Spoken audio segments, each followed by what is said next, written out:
baina azken urtebetan Indonesiatik ateratzen diren talde askok sekulako maila erakutsi dute, eta Tolosan bertan bai aur talde bat eta baita helduen talde bat lehenengo posto irabazi zuten, eta gero gainera Europako sari nagusia irabazi zuten.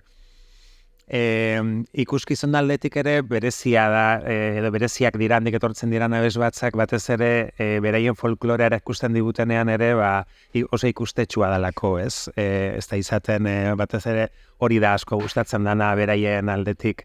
Eta horregatiz, zorionez, aurten eskaera handia izan da, 6 talde esamezala daude hemen, eta bueno, egia da beraiek pandemia ondoren hori baldintza zorrotzagoak izan dituztela eta eta orduan iaz ezin izan zuten etorri, baina horten eskaera handia izan da, eta horietatik 6 aukeratu ditugu. Gure lehiaketantan ez, daukan berezitasuna hori txandatuz joaten geha, 2 urtez behin, aur taldeak datozkigu eta hots taldeak datozkigu. Eta gero ganbara abes batzak urtero.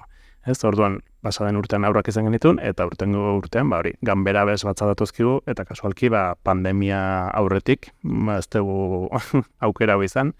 Orduan, berezitasuna zein da, 16 abeslaritik beherako taldeak direla. Ez, beste musika egiteko mota bada, eta aldiz, hori,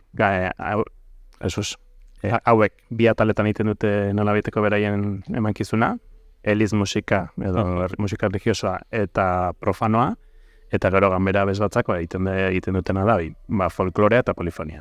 Sí.